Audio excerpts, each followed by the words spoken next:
I thought I'd make a video,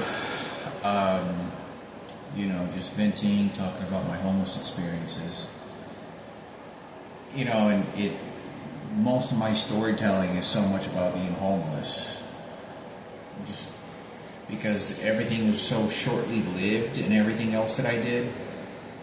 Every time I went to, the few times I went to Vegas, every penny that I got as soon as I got a grip of money was only to clarify my family, immediate family, and my well-being, and figure out who was shooting me these electronic devices, beating me, and to add credibility, because I felt like I didn't have any credibility that was actually being given to me in any kind of fucking form of the way, and it didn't. And I knew that if I would have spent money on an apartment, they would have just stole all my money. And it was so sketchy, so it's better to at least venture off and try to find hope a different way than anything else. So, but I wanted to say that, when I living homeless, people don't ever think about when someone says homeless that I literally live out of a backpack. I have one pair of pants, one pair of shorts, and I wear one pair of shoes once a year, depending on the shoes that I wear. But if I get like the $50 Sambas, which I always get the same shoes, they last me like 6 months. And that's like, I wear them down to like the lawnmower shoes. The shoes I have right now, they're Sambas, but they're a little bit more expensive. They're the soccer field ones, indoor soccer. They're a little bit upgraded, and they last me a full year. And I have to pay $150 bucks, but they last me a full year. This pair of shoes has lasted me they're shooting me right on the side of my crotch, and my testicles and penis, and it makes it move, and they're just doing this to me. So I'm trying to have a conversation, but you can see how I'm having a conversation, and this is what they do to me to control me mentally and emotionally. But I've had the same pair of shoes for this June. I'll have those same pair, and they just shot something into my head. They just shoot these frequency devices all over my fucking body. It's a sonic wave that they shoot into my cranium brain, and it jolts and it hurts.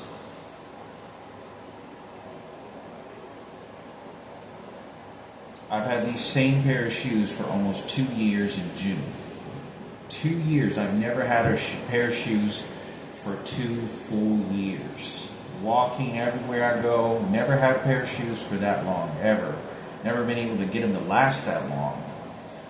They're really worn and torn, but they're still functional. I know I could probably last until they go, and then they shoot me again right now on my finger, so it moves like this. And they're shooting me. I mean, I'm kidding you. I'm trying to have these conversations, and it just never stops. It's never going to. It's never going to. This has been going on for over 15 fucking years.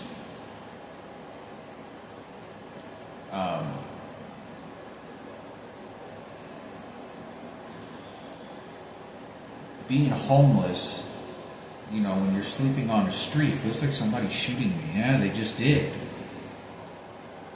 And when you're homeless, when I'm homeless like that, I live out of a backpack, and I get to do laundry out of a bottle. That's how I do laundry. I kid you not. I've done this on video so many times. Doing laundry out of a fucking Gatorade bottle, a extra Powerade bottle, throwing soap in there, and put it in my backpack, let it just drench for like a day or so, and then find a dryer somewhere, a laundromat, and dry my clothes. That is ghetto. It's very poor. I don't get to use washers and all that fancy stuff that normal people do. Because I'm always trying to save money. I'm on the run, and I don't trust the people that are laundromats or at the house I'm living at, and it gets just too bad and unsafe for me. And because they're always sending people, and I don't know who might want to pull a knife or fight me, or what they may say to make my life discomfortable. and that's the key situation most of the time. And but having a backpack, I'm always carrying an extra like 20 pounds, and carrying a backpack everywhere I go. That's in the bathrooms. That's in and out of the bathrooms. Sitting down on a chair when I walk to the Wendy's or a restaurant, and they're shooting me again. My kneecap. And it like wearing the 20 pounds on my backpack. I'm surprised that I wouldn't be surprised if my bone structure hasn't shifted and changed, because I wore a backpack for 10 years and then they go and they shoot me in my right kneecap again.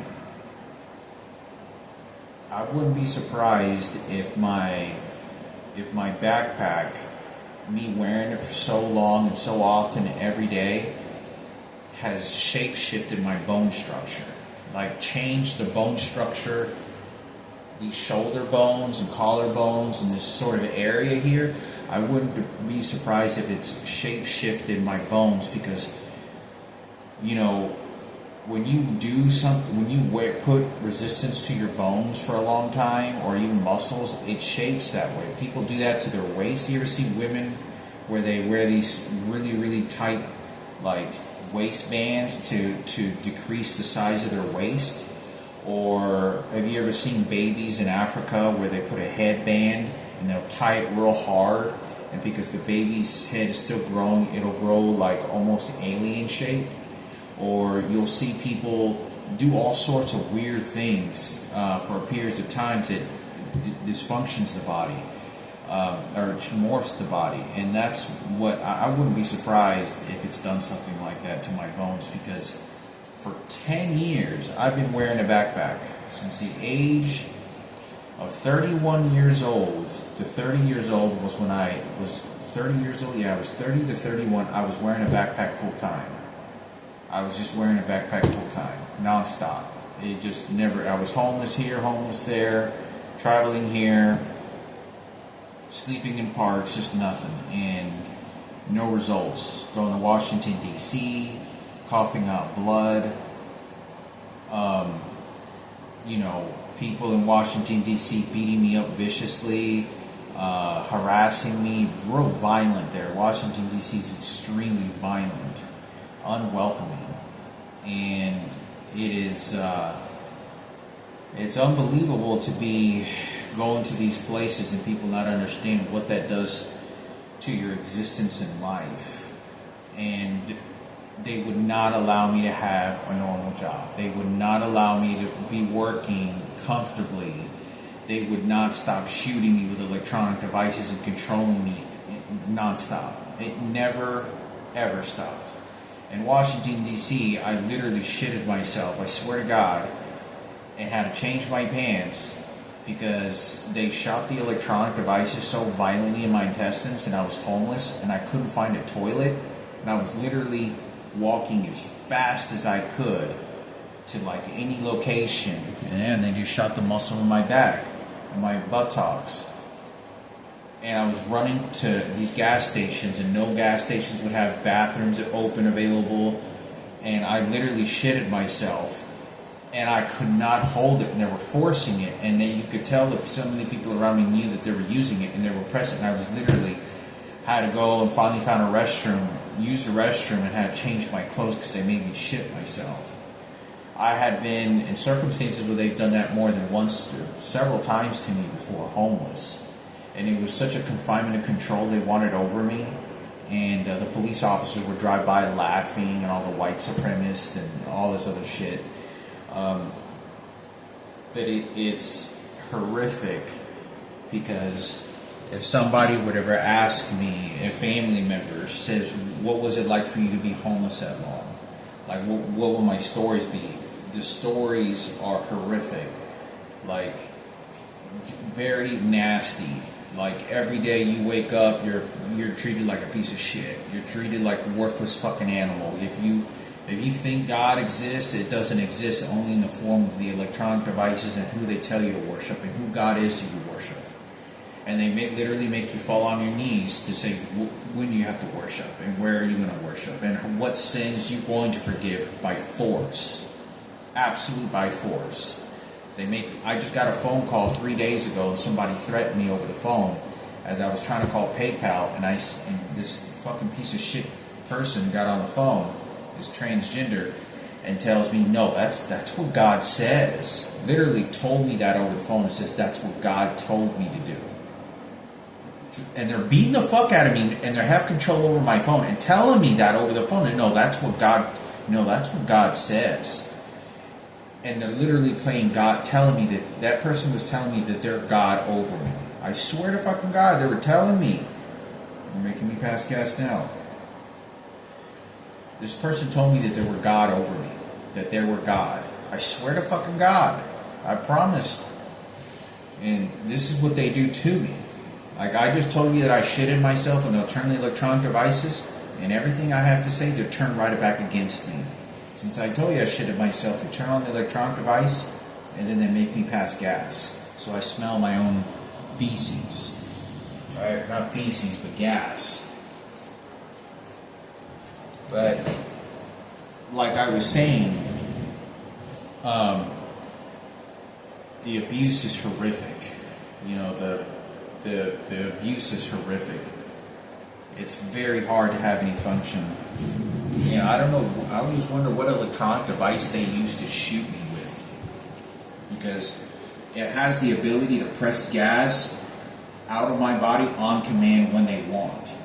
Somebody told me it was magnets that they were using on me. It's some sort of magnets that they're using, and that's what's causing it. And they told me that's what it was. But it's horrendous if somebody were to ask me what these experiences were, because you know I wasn't allowed. There's at least 100 times, and I'm not even exaggerating. Like, it felt like 100 times for sure. It was at least 35 to 45 times. That's 100%. At least 35 to 45 times in my life, in 10 years, I have had to run out of theaters, walk out, because there were people threatening me, harassing me, shooting me violently, electronic device, some faggot was sitting next to me, and then he'd go, and it coughs and it electrocutes my body, and basically I understood I have to leave here, I can't watch the movie here. I go to the movie theater, the person just acts real nasty and disrespectful at the ticket booth, or I go to the bathroom because I'm being forced to shit, and then there'll be 3 or 4 people in there harassing me. And then they do it to put me in a total submission, fear state of mind. And it's horrific, it's horrible, that fact that it's really horrible in the idea that something like that is happening, and for so long, and nobody understands what those deep-rooted stories were, where I'd be walking out of a theater and somebody would throw trash at me. You know, spitting was a very common thing. Spick, or they would say racial shit to me, or suggestions of that, and you could tell by their facial expressions and their body language, it was pure hate. There was nothing confusing about it. They saw me as a punching bag and a trash can and nothing more. That's all they ever saw me. And it was so frequent, and it was only by the transgenders and the faggots. 100%. That's all who was doing it. That's all that was being placed around me. It was only them that were doing that. A few times I came across situations where, you know, there were some other female, but I'm not joking when I say this. It was only those motherfuckers. It was only the gay community. They would rile up like hyenas, and they would talk to one another. I'd be working at a movie theater. I'd be working in a warehouse, and they'd all goon up like their queer pride parade, and they'd all team up against me. But it was there's so many endless stories that they did this to. You see how I'm burping?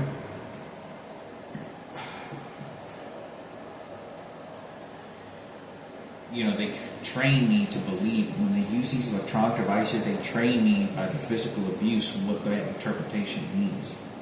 Like I just burped, and now I can feel them pushing gas out of my body right now. And I can tell they're doing it because the way that the gas comes out and the way that it feels like there's feces, I can know that it's not natural. It's someone that's forcing it. And I can feel it in my intestines like they're forcing it.